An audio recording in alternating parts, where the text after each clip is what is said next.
I'm Liam, 17, a male, and my sister got pregnant and took my room, so my parents sent me away.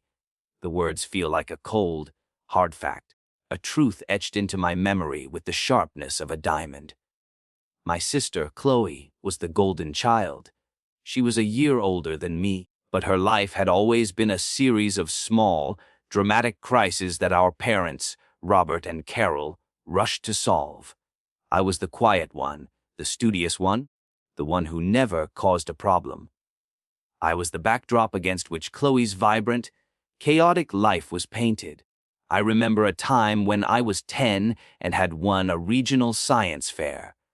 I had spent months building a model of a sustainable water filtration system. I was so proud. When I brought the ribbon home, my parents gave me a quick pat on the head and a half-hearted, "Good job, Liam." A few hours later, Chloe came home crying because she hadn't gotten the lead in the school play. The rest of the evening was spent consoling her, making her favorite dinner, and telling her she was the most talented actress they had ever seen. My ribbon lay forgotten on the kitchen counter, a silent testament to the unequal distribution of their attention. This was the long-standing dynamic in our family. My achievements were expected and overlooked. Chloe's needs were paramount. So when Chloe, at 18, came home one evening with her head bowed and tears streaming down her face, I knew something big was about to happen. She was a month away from graduating high school with no real plans for the future. Her boyfriend, a young man from a different town, had disappeared. She was, as she dramatically put it, lost. My parents, their faces etched with a familiar mixture of concern and a barely concealed frantic need to fix it, sat her down. I watched from the hallway, a fly on the wall, as they talked in hushed, worried tones. The topic of the conversation became clear when I heard my mom say, "Chloe, you're gonna have a baby." The news was a bomb in our quiet suburban home, but it was a bomb that only created collateral damage in my corner of the house. I was in my final year of high school, a year away from college, a future that I had meticulously planned and worked towards. My room was my sanctuary, filled with my books, my drawings, and my computer, a place where I could dream and create. Chloe's room, on the other hand, was always a mess, a whirlwind of clothes and art supplies she never used. But the decision was made swiftly, without consulting me. My parents said my room was bigger and had better light for a new baby. Chloe would need space for a crib and a changing table. I, they reasoned, was an adult and could handle a little change. The implication was that I was the resilient one, the one who could be moved to make way for someone else's needs. The little change was that they were sending me away. To live with my aunt, they said. Just for a while, they promised. Until things settled down. The lie felt hollow and cold even as they spoke it.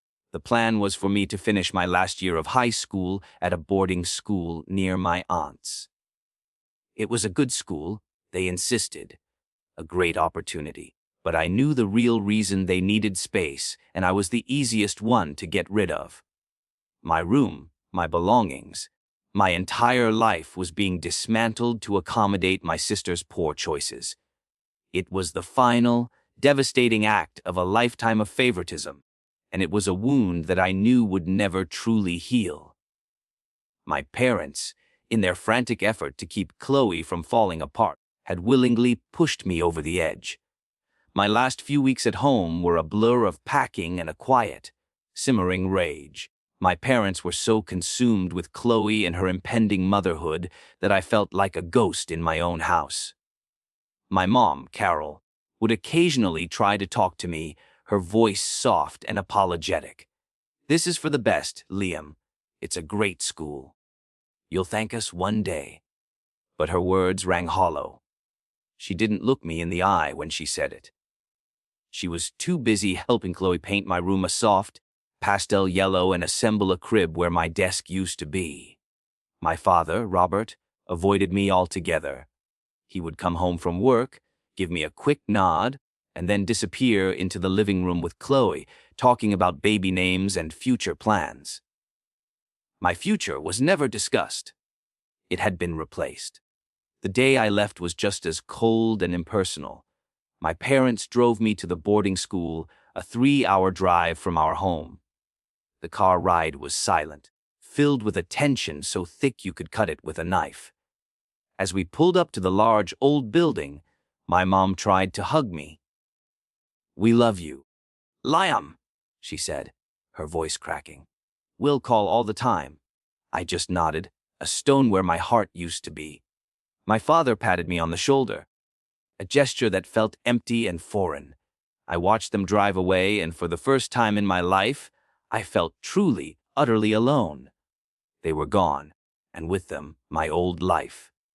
The school was called the Vance Academy, and it was here that I met Ms. Anya Sharma, the headmistress. She was a woman in her late 40s, with kind, discerning eyes and a smile that seemed to understand far more than it revealed. She saw the quiet fury in me, the pain I was trying to hide. She didn't ask me about my parents or the reasons for my enrollment. She just put me in my room, a small but comfortable single dorm, and gave me a tour of the campus. As she showed me the art studio, the computer lab, and the library, she said, "This is your space now, Liam. Yours alone. No one will take it from you." Her words were a balm to a wound I didn't even know I had, a validation of the injustice I had suffered. I immersed myself in my studies and my art. I had always been good at drawing, and at Vance Academy, I was given the freedom to pursue it. I spent hours in the art studio, sketching the faces of my new classmates, the trees outside my window, and the designs for buildings that I dreamt of one day creating. The resentment I felt towards my family became the fuel for my ambition. I was no longer striving for their approval. I was striving for a life so successful and so independent that they would never be able to touch me again. I was working for myself, for a future where I was in complete control. Over the next few months, my parents' calls dwindled from a few times a week to a few times a month. Their excuses were always the same. Chloe was having a hard time with her pregnancy. The baby was keeping them up. Things were crazy. But I could hear the love and concern in their voices, a concern that was never once directed at me. I was their problem-free son, the one they didn't have to worry about. They were right. I wasn't a problem. I was just gone. The silence from home was all the confirmation I needed that I had been exiled. The temporary solution was becoming a permanent reality, and with every passing day, the chasm between my old life and my new one grew wider. The past was a wound, and my new life was the scar tissue forming over it, making me stronger, but also colder. The years that followed were a whirlwind of hard work, sleepless nights, and a fierce, unyielding determination to prove them all wrong. The resentment I held for my family, for the way they had so easily discarded me, was a powerful motivator. I aced my classes at Vance Academy, graduated at the top of my class, and was accepted into a prestigious architecture school. I never asked my parents for a penny. I worked a part-time job, applied for every scholarship I could find, and took out a student loan to cover the rest. I was not going to be their burden. I was not going to give them a reason to feel guilty or proud. I was going to do it all on my own. During these years, I rarely spoke to my family. The phone calls became shorter, more infrequent, and filled with a polite awkwardness that made it clear we were strangers. They would ask about school, and I would give them the briefest of updates, never mentioning my successes. I never once asked about Chloe. I didn't want to know. The idea of her raising her son, Leo, in my old room felt like a fresh sting, a constant reminder of what I had lost. I had built a new life, a successful one, but the ghost of my past still haunted the edges of my thoughts. 10 years. A decade had passed since the day I watched my parents' car drive away, leaving me to face a future alone. I was no longer the quiet, heartbroken teenager. I was 27, a successful architect with my own design firm. I lived in a different city, a beautiful apartment I had bought with my own money, and I had a life I had meticulously built from the ground up. The foundation of my success was laid with the stones of my family's betrayal. My mentor, Mims, Anya Sharma, had become a great friend and a source of unwavering support. She had always believed in me, even when my own family didn't. Then, one evening, I got a phone call. It was my mother. I almost didn't recognize her voice. It was hesitant, weak, and filled with a tremor I had never heard before. "Lim," she started, "it's been a while. The understatement of the decade." "How are you?" she asked, a familiar, empty question. I gave her a polite but distant answer. Then, her voice broke. "Your father. He's in the hospital. It's serious. We don't know if he's going to make it." The news hit me with a shocking thud, but not in the way I expected. There was no wave of sadness or a frantic need to rush home. There was just a cold, analytical feeling. My father, the man who had let me go without a fight, was dying. A part of me felt a flicker of pain, a deep-seated ache for the father-son relationship we never had. But a larger part of me felt a sense of vindication. 10 years. 10 years of silence, and now they needed me. The call was a final admission of their failure, a desperate plea from a broken family. And I was the one they had sent away. I hung up the phone, and for the first time in a decade, I considered going home. I needed to see them, not to forgive them, but to finally close the door on the past that had so profoundly shaped me. The journey home was not a return, it was a reckoning. The drive back to my hometown was surreal. The familiar streets, the old park where I used to play, the small corner store, it all felt like a dream. The town hadn't changed, but I had. I was no longer the boy who was sent away. I was the man who had come back on his own terms. I pulled into the driveway of the house I had once called home. The front yard was overgrown. The paint on the house was peeling, and a small, rusted basketball hoop hung sadly from the garage. The golden child's home was a shadow of its former self. I walked up the porch and knocked on the front door. It was opened by my mother, Carol. She looked so much older than I remembered. Her hair was grayer, her face was lined with a decade of worry, and her eyes, once vibrant and full of life, were now tired and sad. She gasped when she saw me. "Lam," she whispered, her hands flying to her mouth. "You came. You called," I said, my voice flat, betraying none of the complex emotions swirling inside me. She pulled me into a hug, a gesture that felt both alien and strangely familiar. I didn't return it. It was a hug meant for the boy she remembered, the boy who would have run home to her. I wasn't that person anymore. Inside, the house was a mess. There was a chaos to it that felt deeply unsettling. Papers were scattered on the floor, dishes were piled high in the sink, and the furniture was worn and old.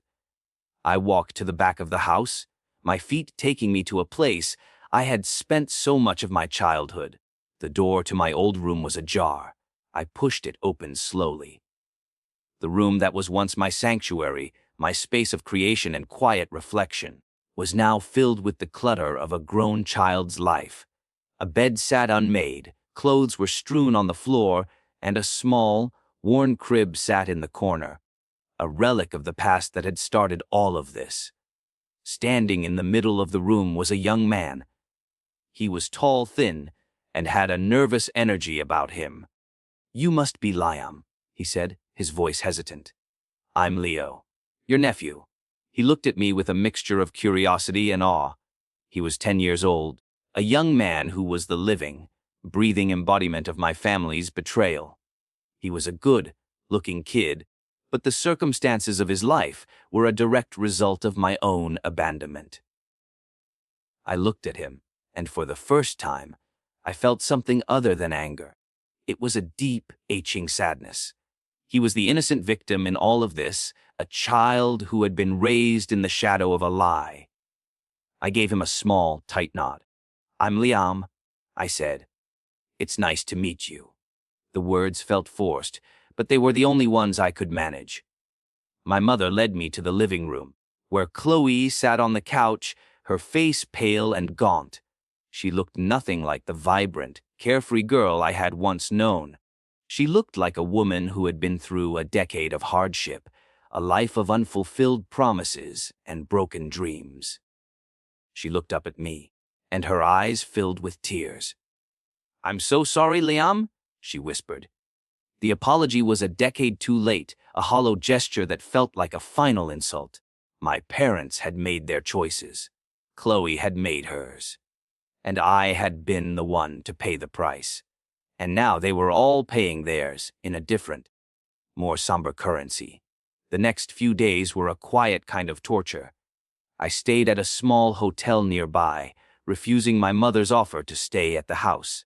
I visited my father in the hospital. He was frail, weak, and connected to a dozen machines. The vibrant, imposing man I remembered was gone, replaced by a ghost of his former self.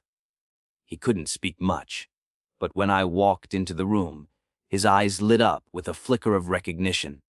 "Liam," he whispered, his voice thin. The word hung in the air between us, a heavy, unspoken apology for all the years of silence. I didn't respond.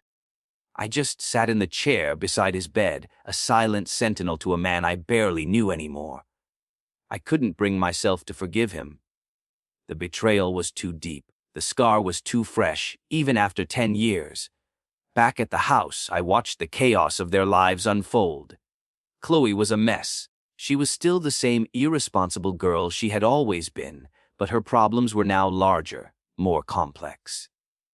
Her life revolved around her son, Leo, and her unending search for a job that she couldn't seem to keep.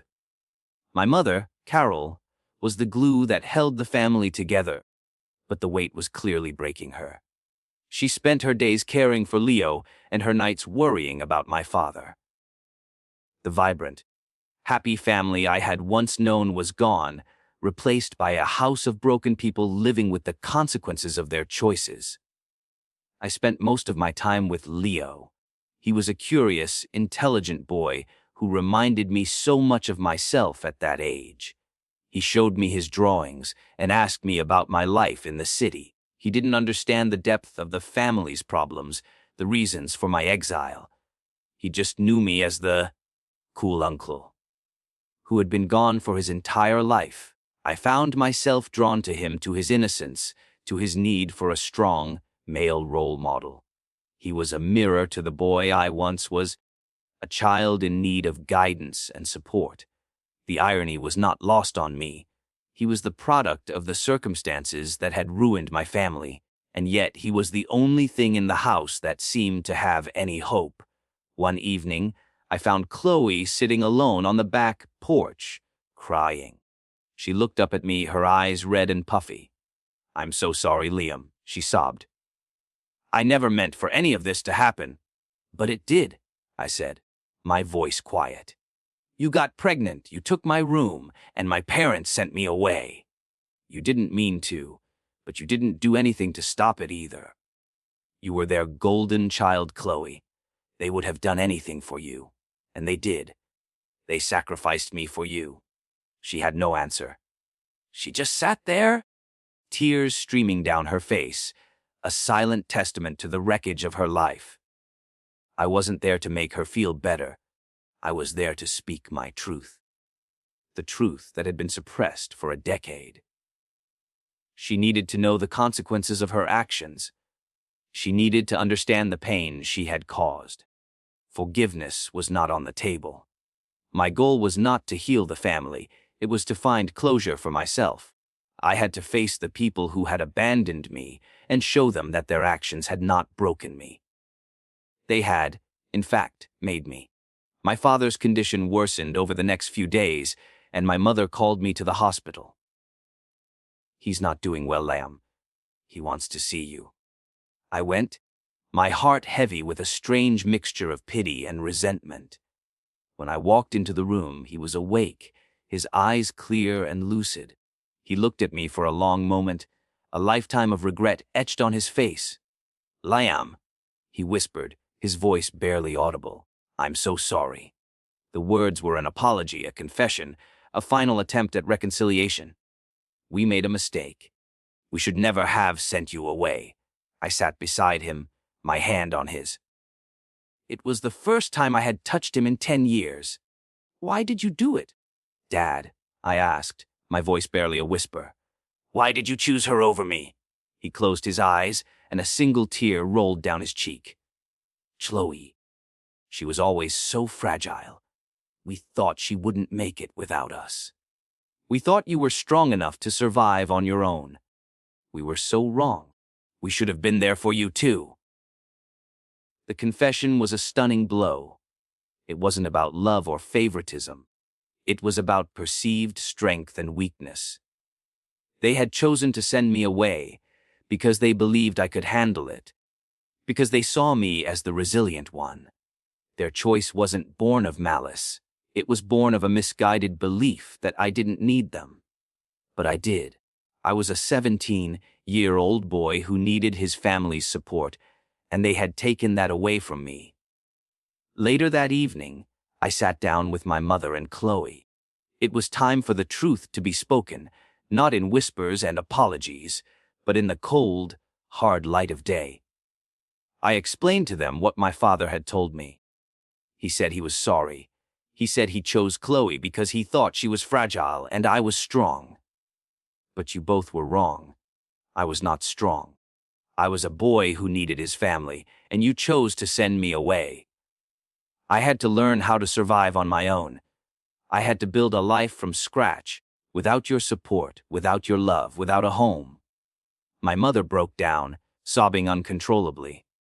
"I'm so sorry, Liam. We were so blinded. We were so afraid of losing her that we lost you." Chloe was silent, her face a mask of shame and regret. She finally looked at me, her eyes pleading for a forgiveness I couldn't give. "I'm so sorry, Liam. I was so selfish. I never thought about what you were going through." The apologies were real, but they were a decade too late. I was no longer the boy who needed their forgiveness. I was the man who had survived without it. I had to show them that their actions had consequences, not just for me, but for them. Their family was a shell of its former self, a house of broken promises and regret. My life, on the other hand, was full and successful. The following week, my father passed away. I attended the funeral, a silent figure in the back of the church. I didn't speak to anyone. I didn't need to. The pain on my mother's face and the shame in Chloe's eyes were all the confirmation I needed that they understood the consequences of their actions. The family they had so desperately tried to save was gone, replaced by a hollow shell of what it once was. Their biggest fear, losing Chloe, had been the reason they lost me. And in the end, they had lost both of us, in different, more profound ways. I said my goodbyes to Leo. He hugged me tightly, a small, innocent embrace that held more love and warmth than I had felt from my entire family in a decade. "I'll miss you, Uncle Liam," he said. I hugged him back, a silent promise to a boy who, through no fault of his own, had been a part of my exile. "I'll see you again, Leo," I promised. "I'll be back." My relationship with him would be on my terms, not my family's. I would be the uncle he deserved, the mentor he needed. I left town a few days later, a decade after I had been sent away. This time I left on my own terms. There was no farewell, no goodbye. I just got in my car and drove away, a man who had finally found the closure he so desperately needed. I was not a boy leaving home. I was a man returning to his life. I had faced my past, spoken my truth, and found a path forward. I had not forgiven my family, and I wasn't sure if I ever would. But I had moved past the anger and resentment. I had channeled my pain into ambition, And in doing so, I had built a life more successful and fulfilling than they could have ever imagined. My room was not my home. My life was not my family's. My future was mine alone. I was not a victim. I was a survivor, a man who had been pushed to the edge, and in doing so, had learned to fly. My family's choices had not ruined me. They had, in a strange and painful way, set me free. And that was all the revenge I would ever need. After listening to today's story, perhaps it has raised some new questions in your mind. Every day on Reddit, new experiences and moments create fresh stories. We are all human. If you enjoyed this story, feel free to share it. Thank you for your time. And don't forget to keep an eye out for more stories coming soon.